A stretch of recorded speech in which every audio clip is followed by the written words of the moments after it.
In a bustling railway yard nestled in the valley, there was a lively little train named Cabo, eagerly preparing for his first solo journey. Cabo was a vibrant blue engine, smaller than the others, but his spirit was as big as the sky above him. Today, he was on a mission to prove himself as capable as the larger, more experienced trains like Gray the Freight and Ruby the Express. For weeks, Cabo had been making small trips around the yard, learning the tracks, coupling and uncoupling cars, and even mastering the whistle. This day, however, was different. He was about to carry passengers along the valley route, a job he had only watched others do, waiting for his turn. As the early morning sun peeked over the horizon, Cabo could feel his wheels buzzing with excitement and a bit of nervousness. The station master, Mr. Hayward, patted Cabo's side with gentle confidence. "You've practiced well, Cabo. I know you'll make the valley proud." With a nod, Cabo prepared to couple with the line of passenger carriages waiting in the station. The passengers, a mix of vacationers and townsfolk, climbed aboard, their chatter creating a lively melody that matched Cabo's spark of energy. Among them was Mrs. Potts, the town's avid gardener, traveling to the neighboring town's flower show, and young Timmy, who was visiting his cousin.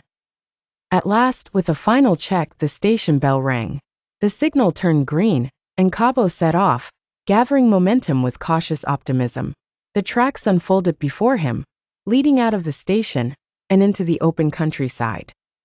Cabo whistled with joy, his nervousness ebbing away, replaced by a sense of adventure. The landscape came alive around him, the rustling of leaves in the gentle breeze, birds flitting alongside, and the distant silhouette of rolling hills under the golden hue of morning. Cabo chugged along steadily, gaining confidence with every turn and stretch of the track. Along the journey, he encountered a herd of grazing deer, their presence a magical sight for the passengers, eliciting enthusiastic whispers and camera clicks. Mrs. Potts commented on the beauty of the wildflowers lining the tracks, her eyes alight with inspiration for her garden. Timmy pressed his nose against the window, wide-eyed as they entered a forest tunnel, where sunlight flickered through the canopy above. Just as Cabo was beginning to feel completely at ease, a sudden sound of clinking metal caught his attention.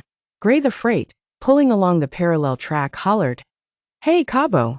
Watch out for the bridge ahead, it's slippery this morning." Remembering his training, Cabo slowed down as he approached the bridge, spanning the glistening river below. With cautious precision, he crossed, the sound of his wheels softly tapping against the metal. The rest of the trip was smooth, and as they approached the final station, the passengers clapped, appreciative of Cabo's careful work. Mrs. Potts waved from the carriage door. "You did splendidly, Cabo." Timmy grinned, mirroring the sentiment in his excited wave. Cabo glowed with pride, his whistle echoing their joy. As the passengers disembarked, Mr. Hayward met Cabo with a beaming smile. "I knew you had it in you, Cabo. Your first real trip and not a single hitch."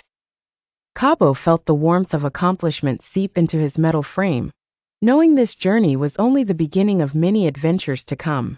Later that day, as the sun dipped low in the sky, coloring the yard in shades of purple and gold, Cabo rested beside Gray and Ruby.